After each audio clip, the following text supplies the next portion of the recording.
Honored to be here. I'm very happy you came here as well to share this hour with me. My name is Peter Johnsson. I work as a swordsmith, and when you're working as a swordsmith, you tend to find your way into various undulating paths that relate to the sword. To understand what the sword is, it's sometimes useful to look at the place and time for the sword and try to form an idea of what was the reality that this sword was part of.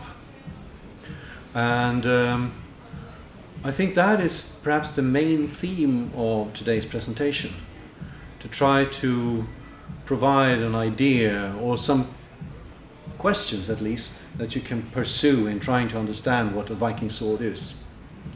The sword is a remarkable object in that it's so strong in our awareness. We have such a strong idea of what the sword is that it overshadows what the sword actually is. So when the sword in your mind tends to overlap the sword that's actually there and inform your understanding of that sword to the degree that what you actually are fed back has very little to do with the sword you see in front of you. And this is really an interesting process, because you have an idea of what is a Viking, what is a knight, what is a crusader, what was the medieval period, what was their mindset, what did they cherish, what was their sort of goals and ideals. Thank you. We have some beautiful example of very current Viking swords that we might take a look on later. I like to see the sword as a key to a hidden room.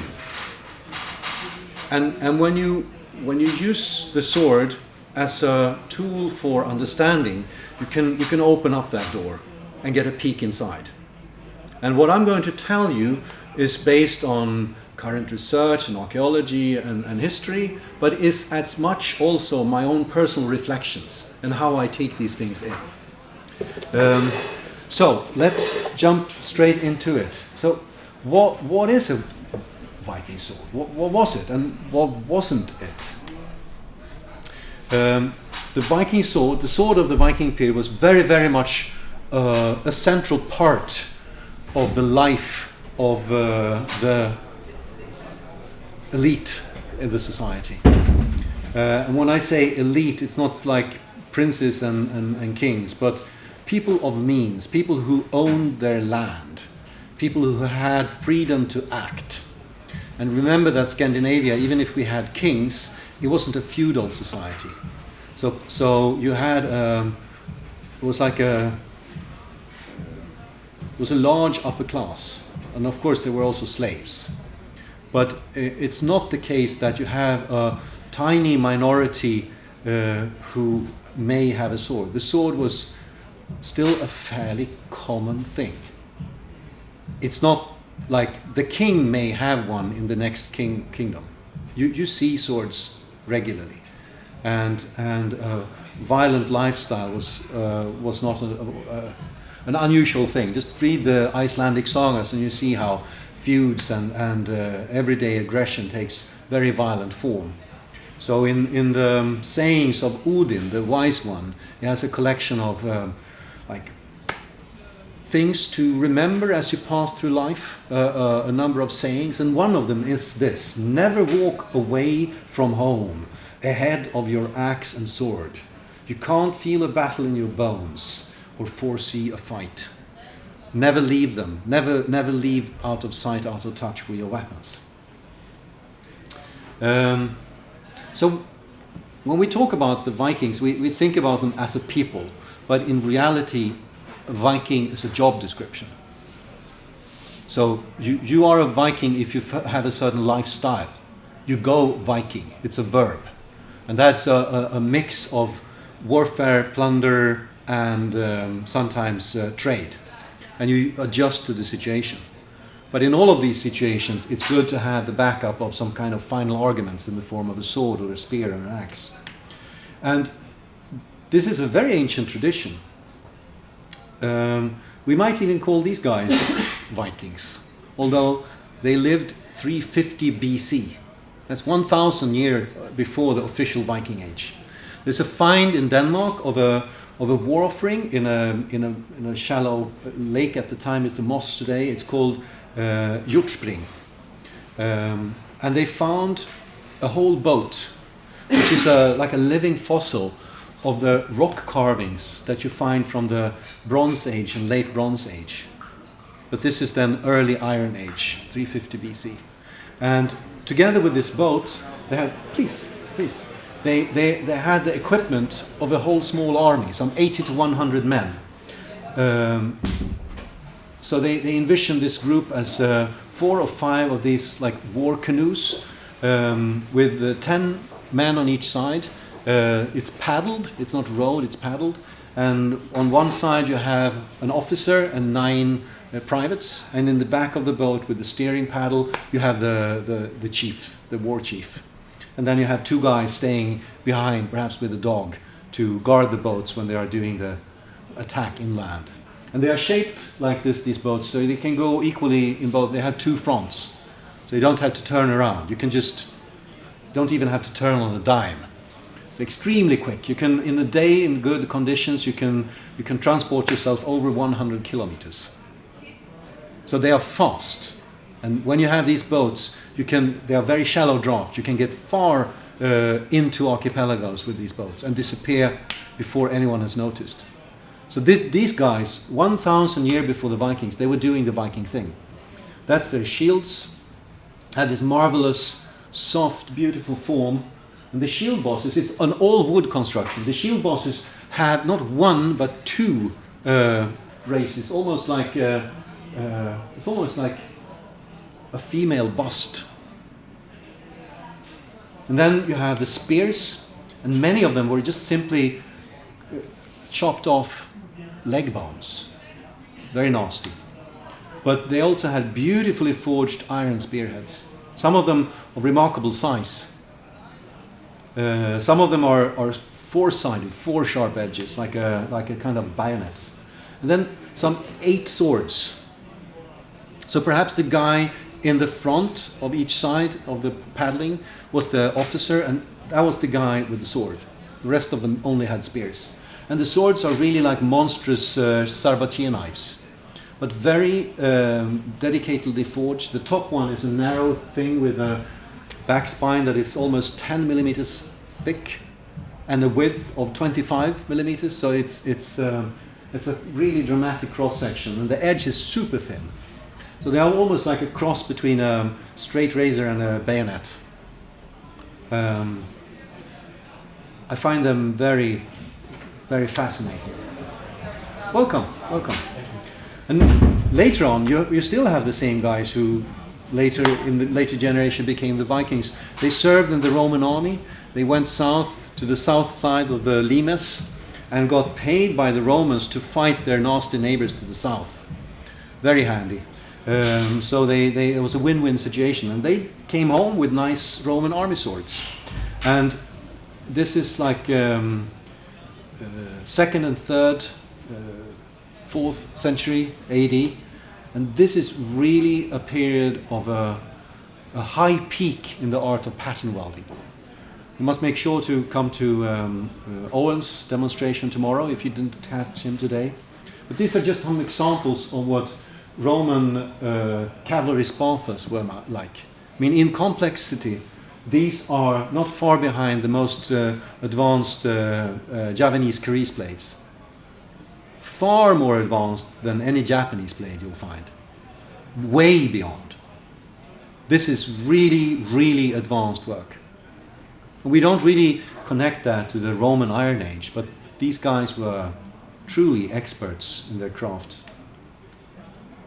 But the topic now is really the swords of the Viking Age, and I'd like to stress that when you go online or when you read in books about swords from this period, they tend to be called Viking swords.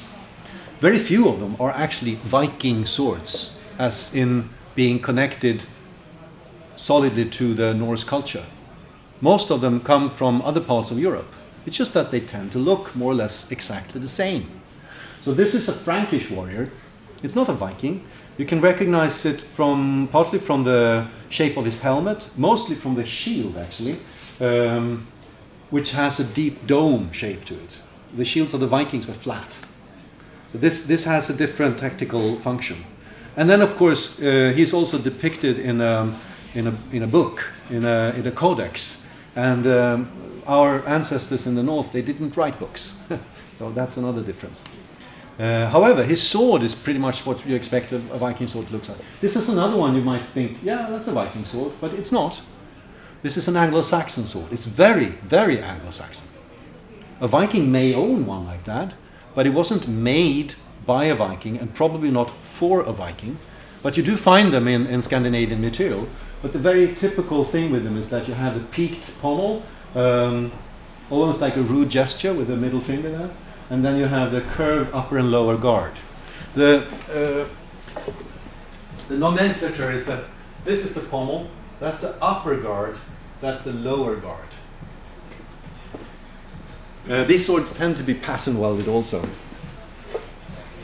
This is another example of a sword that is published and usually presented as a Viking sword. It's not. The blade has Latin inscription. It's from the 11th century, so it's probably from the very, very end or even after the official end of the Viking period, which is exactly 1066. Then they turn a leaf in their calendar and say, okay, no Viking Age anymore. Or so we tend to think. No, this is a sword that combines Norse influences with Anglo-Saxon, possibly even North English or Scottish influences. So this is a very different thing. The blade is most probably forged continental Europe, French or German, and the hilt is made locally in northern England or Scotland. So it's absolutely not a Viking sword.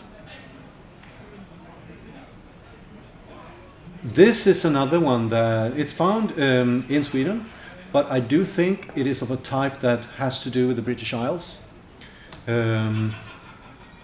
That's a front image, and you can recognize these pommels, which are very typically Anglo-Saxon, and you recognize the outline of them.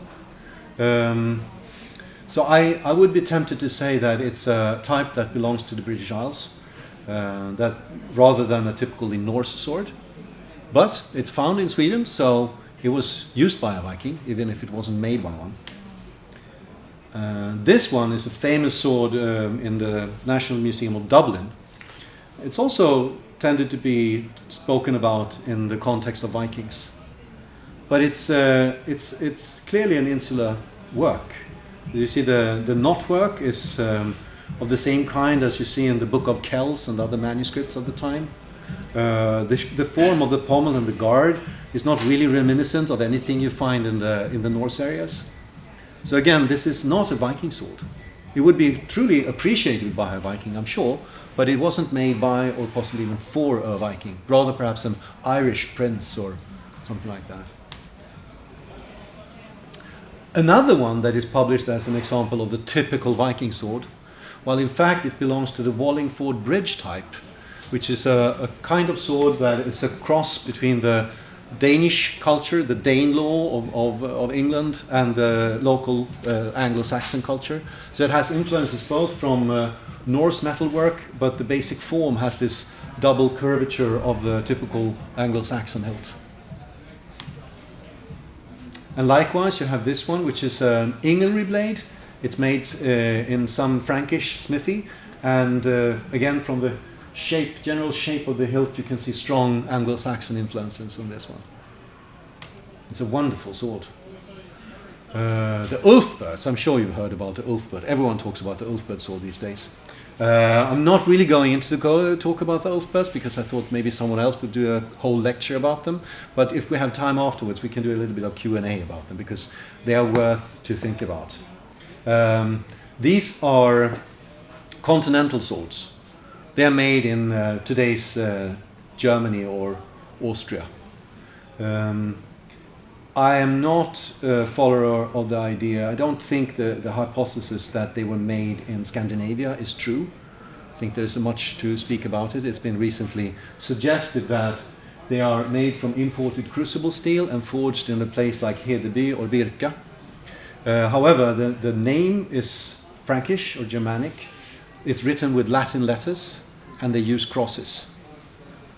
And they were made over a long time span. So it's very strange to think that you would have an active swordsmith family in a place like Hedeby or Birka who keeps making swords with Latin letters when everyone around them uses runes and are quite good at using runes. So that sort of, to my mind, there must be some other explanation. It's really interesting with this thing with possibility of crucible steel, but the inscription, to my mind, completely disqualifies that idea. This is an Inglery sword, also a continental sword, not a Viking sword, but this, however, this is the Volvo of the Viking. This is, if you have one typical Viking sword, this is it. The majority of swords in the storeroom in Swedish museums from this time period, they look like this or something like that. The Type H sword. This is a favorite sword of the ancestors from my part of the world. This one was actually found just a stone's throw from where I live, in a place called Fullerö. And this one is remarkable in that parts of it has the preserved surface from fire scale. It was put on a fire burial. So just look at this. Just look at this. This sword is nearly as sharp today as it was when it was made. I can tell you that it's you can cut paper with this.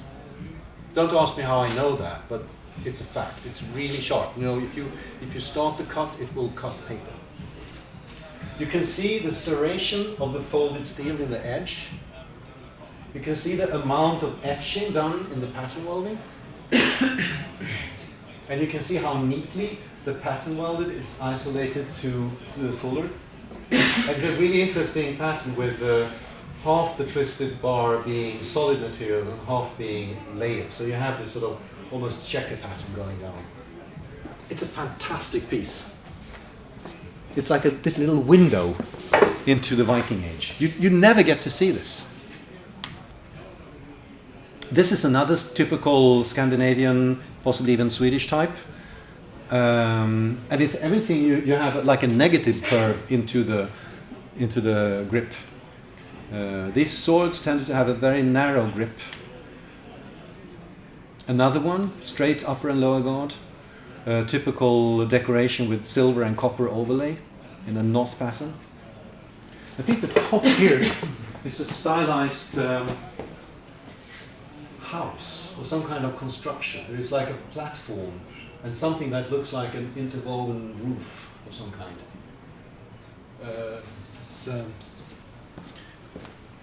They do have a lot of symbolism going on, these swords. This one, for example, is striking. You see, the mid-lobe is flanked by two bear heads. See the eye, the ear, and the snout. This is the sword of a berserker, the bear shirt warrior, the one who turned into like an animal rage as part of fighting tactics. So there is this animal magic going on. The knotwork also has, I think, a meaning of intertwining and binding power. In this case, it's not a furry animal, but a feathered one. You can see it's a bird of prey, an eagle or a raven. The hooked beak, and you have the eye there. Likewise, on the other side, and they bite on to that twisted strand of silver. So, and then here you have those like narrow strands that are interwoven and knotted. And I wonder if it may be a reference to that silky bond that was used to tie down Fenris, to bind the power of the wolf that will devour the world at the end of days. I don't know, that's my speculation. But you have that sort of, they are not worms or snakes, they don't have heads, but it's clearly this kind of, it's a lot of energy and power in those swirls and bands. An even more extreme example, I still think this is shows two birds of prey flanking a mid-high. Could be raven heads or eagle heads. You know the saying on the rune stones, he went east and fed the eagle. That meant that he was victorious on the battlefield. So when you carry a sword like this, it's a not so subtle hint that if you don't behave, I might just feed the eagle with you. This is a sword of Eastern influence, so this might be made in the area where you have the Rus, which is the people from my part of Sweden who traveled the rivers down to Byzantium, and they mixed and made some kind of separate culture down to Byzantium. That was part Asian and part Nordic. So there's a lot of Eastern influences on the eastern side of Sweden. Some people maintain that there was an Eastern Christian influence in this part of the world of Scandinavia, even before Ansgar from North Germany came and officially christened Sweden. This very exotic looking piece is a Norwegian single-edged sword, very Viking, a rare example of a short sword. It's not much bigger than this. So sometimes your ideas of what was the aesthetic ideals of this time and place is completely at odds with what actually is the case. At least that's true for me. So now we've seen some examples of Viking swords and Viking period swords. Let's look at thing that is often discussed with swords, namely how their form is informed by their function. So if we look at some two contemporary swords and two that are like the sword that came just after, we can take a look at their dynamic properties. And these images are made to make like a visual sum of important properties. The here is the effective mass. That means how much of the mass in the sword needs to be displaced in any part of the sword to put it in motion. So in the balance point you have to displace the full mass of the sword, and towards the ends of course it's a lower degree of the mass. The red symbols are the pivot points. Could I possibly show the pivot points? Yeah? Could I show the pivot points on your sword? Yes. May I? Because I'm really lucky that I have a sword today to show this. I'll try not to drop it. These are made by Jeff Helms and are truly works of art. Fantastic pieces. So I have something that is the forward pivot point. If I move the hilt sideways, we'll see how there's a position where the blade stands still when I'm grasping right behind the guard. If I grasp it behind with the pommel, that pivot point is a little bit closer to the hilt, but they're fairly close together like so. And then there is something called the node, which is there's a place where there's no vibration in the hilt. You see how between my fingers it doesn't vibrate. And you have another place that doesn't vibrate in the blade. Those are points of maximum stiffness of the sword. And when you develop the balance of a weapon, you work with pivot points and vibration nodes to make for an effective cut. And what is typical for a Viking sword is that this vibration node is at the very front of the grip or even beyond the guard, which is the example of you have when a fairly light pommel is in comparison to the blade. If you have a sword with more heavy pommel, this node will be closer to the middle of the grip. and this forward pivot point will be moving in front of the blade node. So you can see from these, with the position of the pivot points and nodes, they had a lot in common. So even though the outline has changed dramatically, there's quite a bit in common between these swords, which tells us that they were made for the same kind of motions, the same kind of tactical use. There's more in common between these swords than what you find just slightly after. I don't have those images here because I needed to limit my talking time here. I'm already running late, I think. So we can return to this if you want to, but let's not lose ourselves there. So when you hear descriptions of the development of the sword, it's usually described from the perspective of changing in tactics on the battlefield will change the sword, the look of the sword. So by the end of the Viking Age, cavalry becomes much more important, so you need a longer blade, and since it's longer, it needs to be slimmer. At this time, you started to use a different shield that is actually strapped to your arm instead of held by a central boss. And that means the shield is closer to your body, and your sword arm will more often be in front of the shield. And since you're working from horseback, you need another kind of mobility in the hilt. So the hilt is longer, and because of that, the pommel is smaller. Since your hand is in front of the shield more often, you also want a wider guard. So that's usually the descriptions that are used to describe why the sword is developing from the Viking sword to something else. However, you will never find a medieval sword that looks like that. They don't look like this. They look like this. So something else have also changed. Something fundamental has shifted in why and how and what for you make swords. That, you don't do that kind of stuff anymore. You do these. For us, it's self-evident. Of course, a sword looks like that.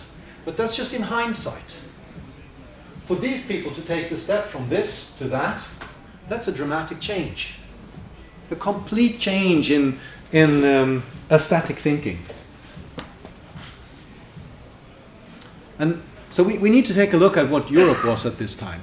We have Charlemagne and his corrupt bishops and his quarreling warlords. Europe is divided and in conflict and sort of powerless to deal with this problem because everyone is caught up with their own little battle.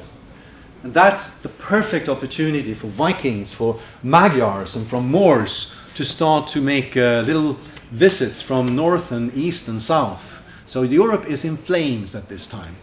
And Charlemagne knows he has to get his act together. And he, in no uncertain terms, says that we need to do this differently, or we're out. So he puts the men of the church to organize things like taxation, keeping track of who lives where and how many. And he also sets laws in action that tasks the church to provide the king with weapons. So from this time, you have abbeys and bishoprics, abbots and bishops being arms producers. They have the challenge to provide weapons for the newly instigated knight. The warrior of this time is no longer a follower of a warlord. He is a sworn protector of the church. And that was the solution to stop the infighting and to aim the aggression somewhere else. And the interesting thing is that this is the time period when you start to see Ulfbert and Ingleri swords and other swords. They are recognized today by their inscriptions, of course. And these three are examples of what they look like when they are completely finished on the continent in the workshops of the bishops and the abbots. And this is what they look like when they're exported. There were laws against exporting swords, but they were exported nonetheless. That's an Ulfbert, that's an Ingleri, and these two are copies made by people who couldn't read and write Latin letters. but they made swords to look like something like Inglery or something like Ulfbert, because those swords were nice and fetched a good price. So you have some kind of industry or market, what do you say, brand infringement. And you can also notice that there is a difference in hilting styles. You see the wider guard. These are actually, I mean, these are contemporary. It's quite interesting. They look like centuries apart, but they are contemporary.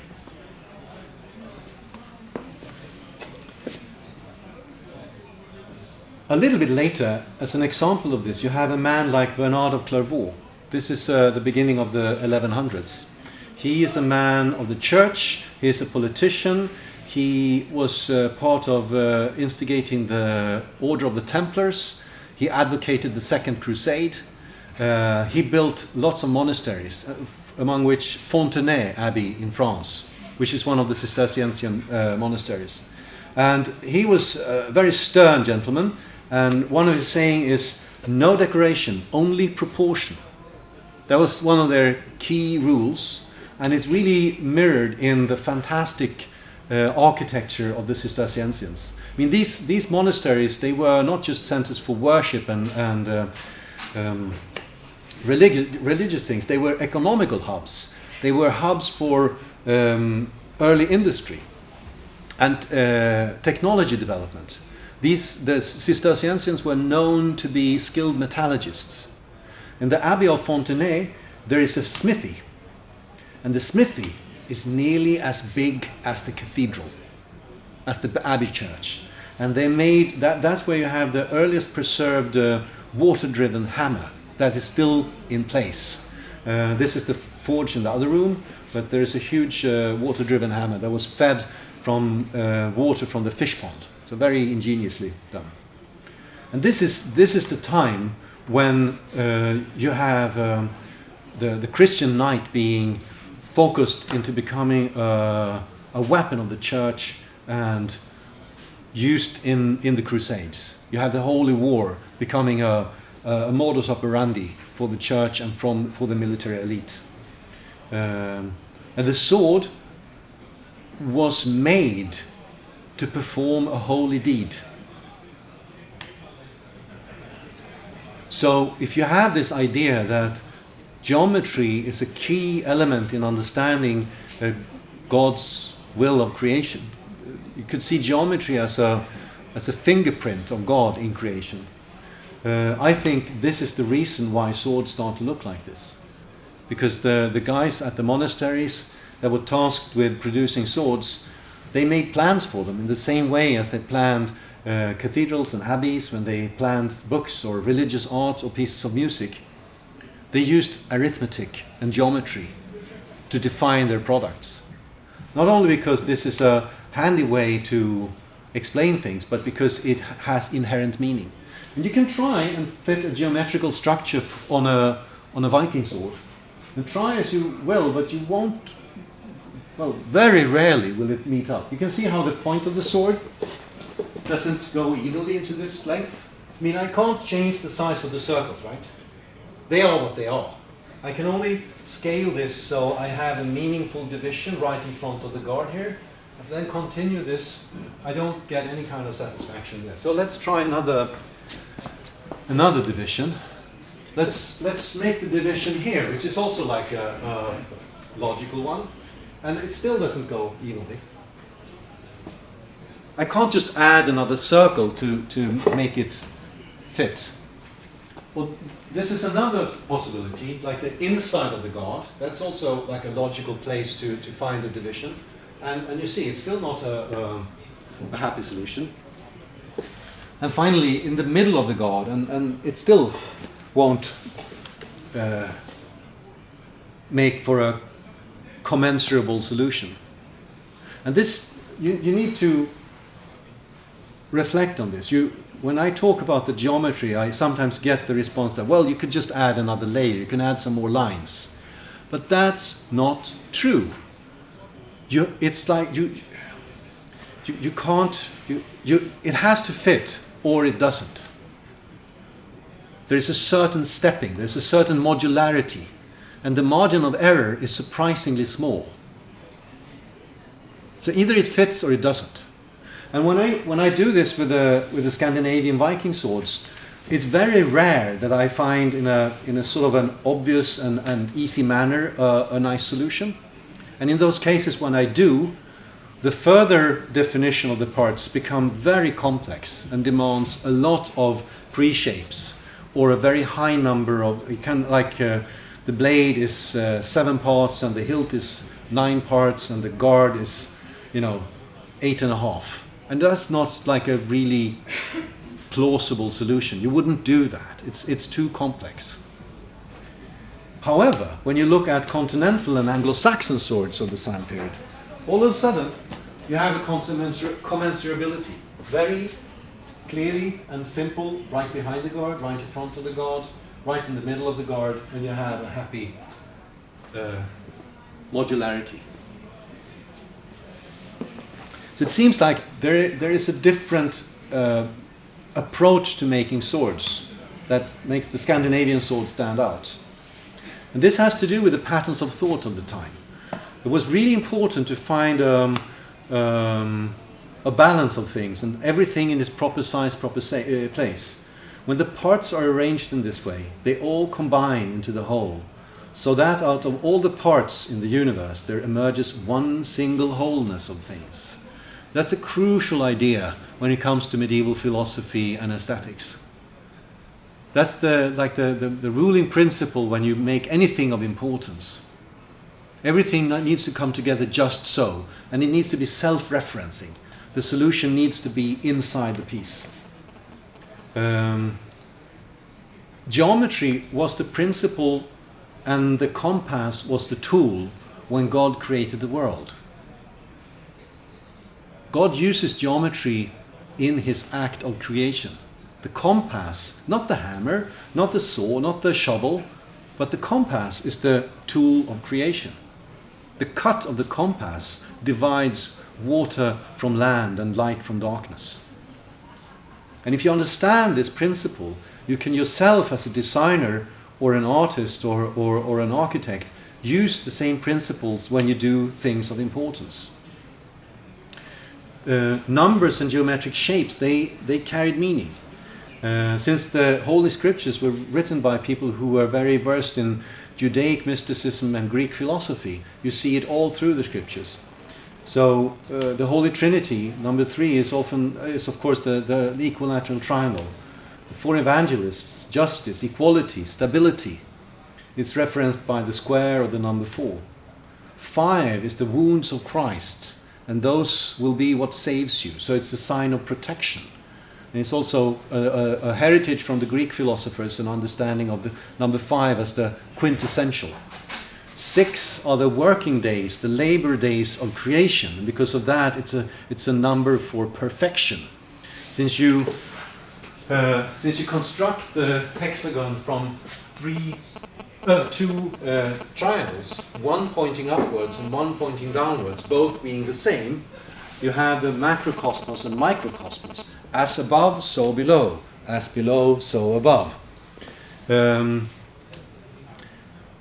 is the days of the first week, the work of days plus the work of rest, the day of rest, which means this is the completed first cycle. So that's why you have 7 sacraments and 7 virtues. It's the perfect, complete cycle. And 8, that symbolizes the first day after the first week. That's the new beginning. That's why a baptismal font is octagonal, because you give the child a new life. It's born again when it's baptized. When you make a chapel for martyrs, it's usually octagonal in floor plan, as to sort of infuse the idea of new beginning into the building. You can even think about these numbers as being some kind of software that is charging the object functionally. By making use of these numbers and shapes, you provide a deeper meaning to the object that sort of blesses it for a certain purpose. So you can imagine, this is the macrocosmos and microcosmos. So God and the Holy Spirit becomes also the circle of the heavens. And if you repeat that symbol of the two interlocking circles, you get the height of man. So that's in proportion, in layout of the image, it captures the idea, which is the theme of the illustration, which is pretty neat.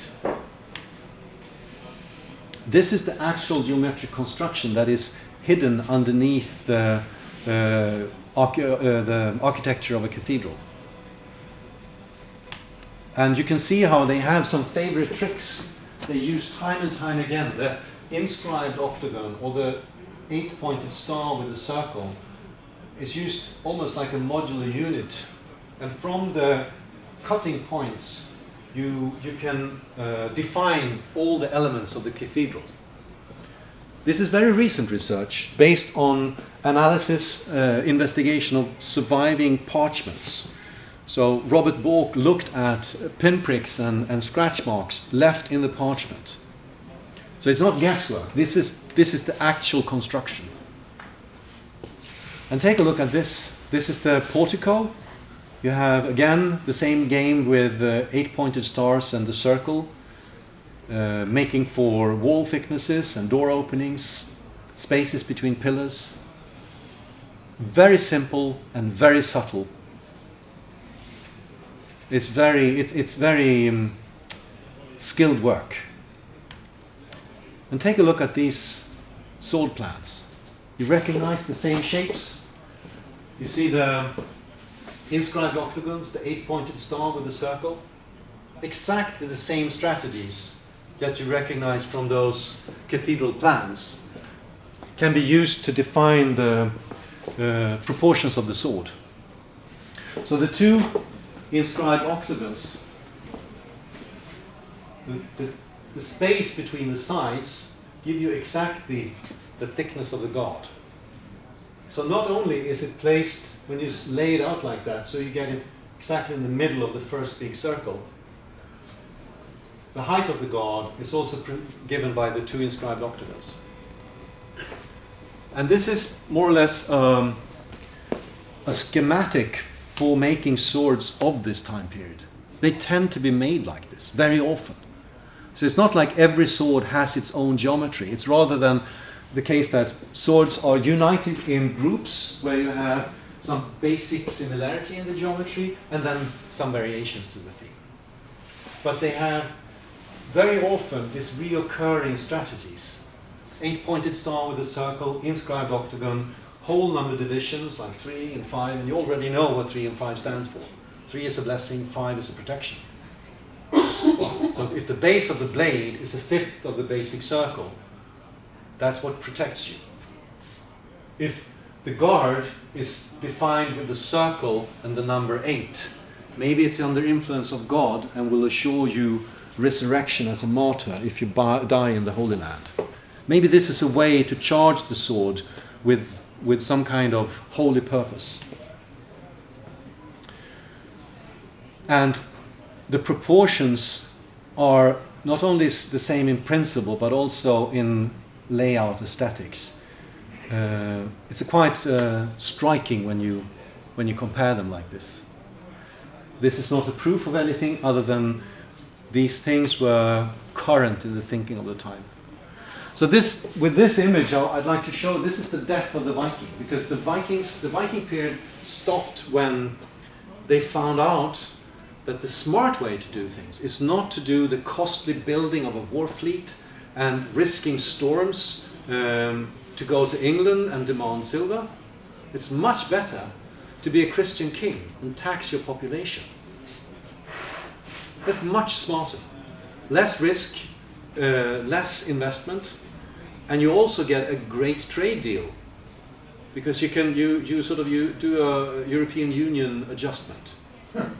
So that's really the death of the Viking period. They found out that it was remarkable. I mean, they could go to England time and time again and get like shiploads of silver. They had to think how this is possible. And they found out, yes, of course, they have Christian kings there. They have the church to help them tax their population and keep books on who is where. That's really smart. Let's do the same. So when you think about that image of the dynamic properties of the swords, you can see that functionally these swords are pretty much still the same thing. But aesthetically, it marks a new era.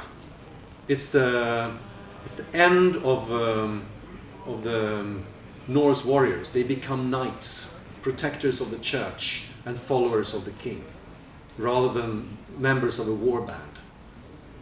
And I think that neatly bookends the Viking sword, which is sort of already starts in the early Iron Age and diffuses into what becomes the period of the Crusades. Because what the Crusaders were was like Vikings organized under the church rather than a heathen king. It's just in a different scale. So with that, I would like to thank you for your attention.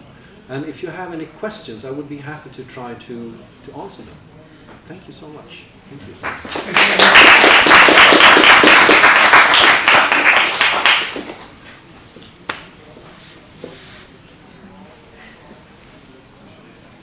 You're all done? No. No. It is tempting to see a relationship in the construction pattern of a sword and the construction pattern of the architecture of a cathedral. Yeah. But the making of a sword, I don't necessarily believe that there's people laying out a piece of paper and drawing circles with compasses. Thank you. That's a very good question. That's really, really good. Because if you imagine the making of a sword, it was with the Cistercian or the abbots involved, it was already a semi-industrial production. And you have specialists. You have specialists making the blades, you have specialists making the hilts, and you have specialists mounting and polishing stuff. So when they have an order, they need to deliver 150 swords to the king by the end of the summer. They need to do this in a rational manner. And all the parts need to fit together just so. The thing is, the swordsmith, he doesn't have to have that plan. That can be on the table of the abbot. But then the guy who is the go-between, he takes a piece of string and he makes a knot there, and he makes a knot there, and a knot there. And then he makes a knot, 2 knots for the width of the blade. And with this little piece of string, he goes to the bladesmith saying, I need 150 of these blades for next month, please, or we'll raise your rent. So he better do that. And that's all he needs to know. Because he knows how to make a good sword. And he can make it to specification. He doesn't need to know geometry. But I think over time, this thinking filtered down so it became part of the trade. I mean, any craftsman, to be able to lay out a right angle, needs to know some basic geometry. You just need to know how to work with the compass to find the perfect square. And so it's not a foreign language. It may even be the case that the guy from the monastery and the craftsman, perhaps the only shared language they had was geometry.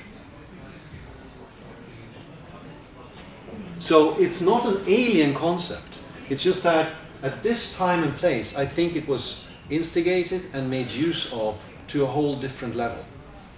And you can there are some very interesting little traces of this. There's, for example, a line in a play from the early 17th century where they talk about a sword with a mathematical hilt. Sorry, swordsman? Sword with a mathematical hilt. Ah. But I must also say there is very little hard proof that my hypothesis is what I suggest.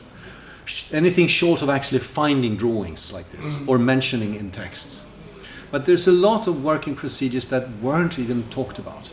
For example, the geometry of the cathedral, there's been a cause for quarrel among architectural historians for 150 years or more. Is this the core principle for the architecture, or was it just a aesthetic language for surface decoration? And the battle has been going on. It's been quite bloody. It's been academical lives lost in that battle. Or in fact, was it the natural outgrowth that the physics that operate Yes. between stone and gravity Yeah. demand. Yeah, there And is if you that want to thing. cover a certain span. They didn't do calculations of loads. They didn't have that math. Yeah. So if you have that, it's actually a good observation, because if you don't have a way to calculate what carries weight, perhaps you are pretty damn sure to involve protection and blessing and a continuation by using these forms and making them involved in the process. I was very interested to see the study of the vibration within the sword and the way that it hangs and the fulcrum point, Yeah. because that's physics. Yeah, that's physics. And the thing is that when I talk about vibration nodes and pivot points, that's a modern lingo. I'm sure they didn't describe it like that. But if you live your life as a swordsmith from young age, and your master is taught by another master, these things almost come into your bloodstream. You know what a good sword should feel like. And I'm sure they had ways to express these ideas, but it wasn't nodes and vibration or pivot points. You can feel also if your sword is Well, good. I would imagine the feedback loop would be something like Yeah. the guy who had the sword went out to fight, nearly got his arm chopped off, went back to the smith and said, "You screwed up, make me a different one." There is also the case that if you have a solution that works, you are very careful not to deviate too much from that. So if your sword has been made like this for generations, I mean the pattern welding, like the Viking sword is famous for, the pattern welding, as we saw, I mean that has already now half a millennium or more. I mean, you have the Celtic Iron Age swords have proto-pattern welding, and we're talking 300 BC. So it's a very, very ancient technique. So if you do that, you know you do it well, you get a dependable blade. You don't want to deviate from that. It takes a guy like Charlemagne saying, now, we need to do things differently. That's when they start to do monosteel swords. Yeah. So it takes a very drastic change to shift a craft tradition. So with all that, I'm sure they had ideas for the shape of the pre-blank before you shoot forward to cross-section that gives you a proper mass distribution, like a modus operandi in steps, how you do things to get it come out right. And nothing of that really needs to be defined by geometry. A Viking sword, as I tried to show, is not based on geometry or a simple modular approach. But it's still the case that it has a certain sense and aesthetic. It's very easy to make a Viking sword come out extremely ugly if you're not aware of the aesthetic rules for it. Jeff Helms, who made this one, is a master in having absorbed the aesthetic language of this time period. And he comes out as natural as normal speak. I mean, he can talk the Viking sword. It's really natural for him. And it's a rare thing. It's really, really rare for a modern person to be able to absorb a style in this way. There's just a few swordsmiths alive today that can do that. So it's really worth taking a closer look at the originals and try to absorb this. But we have to go a little bit backwards about it to try to conceptualize and visualize and invent a language to explain what it is. Yeah, sorry, that was a bit of a detour, but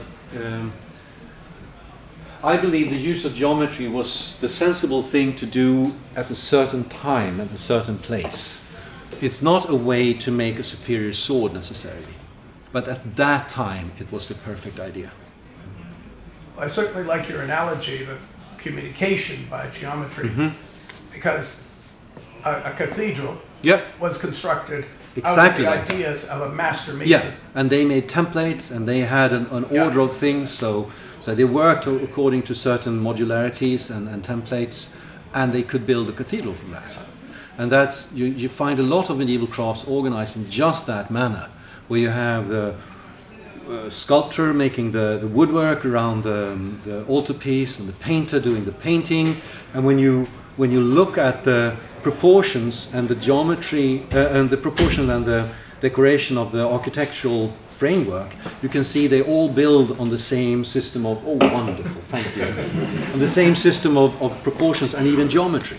So it was a way for the different craftsmen to actually meet in a piece of work that has a wholeness about it. Look at the medieval manuscript. Even in the manuscript borders you have architectural work. The layout is done in a geometric fashion. I came on this idea because I'm trained as a graphical designer, which is the medieval scribe in a modern guise. So I try to, okay, if I would go about planning a sword as a medieval engineer, I would use modules or geometry in some way. And when I found out that a sword, just by pure chance, a sketch I made actually described an existing sword exactly, I thought I came onto something, and I started to pull in that loose thread, and it's been an adventure so far. I think your theory is easier to understand. I think if you appreciate the accuracy with which smiths, when they're making swords, are striving to. So I'm absolutely sure when you make a sword, you're measuring down to the millimetre. Yes. And you draw it out beforehand. Yes. But I was wondering about people like, I mean, how accurate do you perceive a sword before you make it? Sometimes you. Yeah. Have you drawn up the dimensions before you make it? Sometimes. And it's quite easy to be precise, isn't it? I mean, look at iron grills or lockwork or I mean, architectural ironwork. It has to be precise. But then not everything has to be precise. Certain things need to be just so, and then you also have a margin of error, and it can be quite wonky in other places. And that's very typical for a lot of medieval crafts, and very typical for swords. You rarely find perfectly straight lines or perfectly aligned pieces. But when you look at the proportions, they are surprisingly close to root 2, golden section, module divisions. And if you have some measuring tools that gives you ratios and modules, like the sector or the compass or the proportional divider, you can work very, very closely to dimension, even if you don't work according to measure, in that it's a fraction of an inch or a part of a millimeter. It's as precise as the points of your compass. And if you know how to correlate the parts of the sword to each other, if you have the blade width, and you know the guard is supposed to be 3 times the blade width, that's very straightforward. So you can indeed work very, very precisely even without a drawing. And we have it's well known that there was something called the ars memoriae, the art of memory, methods of memorization. And the method they used was to have an imaginary architecture or even a geometrical structure. And in areas or rooms, they placed noteworthy situations, like a monkey pouring honey over a certain chapter in the scriptures. And when you pass through that building in your mind, or through that field of geometry in your mind, you were reminded of, oh yes, next point is... Have you looked at perhaps any correlation between the swords that were made for the Order of Freemasons and the geometry? Well, the thing is, I stumbled on this idea when I sketched the sword for the Freemasons. But because I wanted to make a sword that was made like a cathedral. However, we need to remember that the Freemasons is a very modern thing. They like to trace back to medieval or even earlier times. But it was something that was invented in the 18th century. And their swords are swords of the 18th century, with the trappings of something else. So I've made swords for them and on this method, and they like it, but I don't think they will be the keepers of those secrets, really. But Just a thought. yeah, but that thought leads back to medieval stonemason work, or medieval blacksmith work, or the work of medieval painters or sculptors. And if we take a look at that and look how that is proportioned, we will get a clue for the mindset, the map in the mind. Because once you've memorized or start to use this method of design, you can design a sword as you sit on the train or wait for the bus. I'm going to make, that is a 1 to 8, and I'm going to use the first inscribed square for the guard. I'm going to make the blade a 1/5 of the basic circle. And the pommel is going to be the diagonal curve. Yes, it's done. And I know, it's a cognitive complementary artifact in that once you've learned to use these tools, you've internalized them. And you don't have to use the tools themselves necessarily. It's like learning to use the abacus. If you do the counting frame, if you learn it enough, in the end you won't even need the frame because you internalize the system. So it's a very powerful system for design like that, because you school yourself in thinking. Yes. If you're not using it, I've noticed I make a lot of stuff by eye. Yes. You end up running a set of rules that you don't understand through yourself often. Mm-hmm. So you have definite things that are right or wrong. Yeah. Without doubt. Yeah. So it's quite possible that one's internal geometries that you're working with might be fixed or set in some way because they tend to be quite specific. Yeah, I think you're very, very right. And this is just a way to be aware of it, or to school yourself into becoming aware of it. Like, you can choose anything, but you might as well choose something that is a specific, like 3 to 13 or whatever, and work from that. And it's really very empowering. Mm-hmm. I don't think you're in any way, if you need to just say, I've had enough, please don't wait around.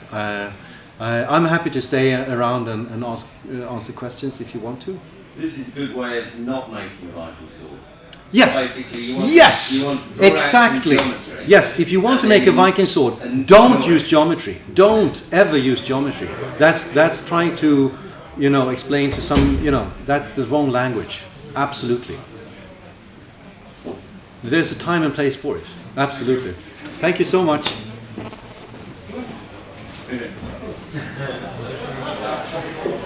This was lovely. Thank you.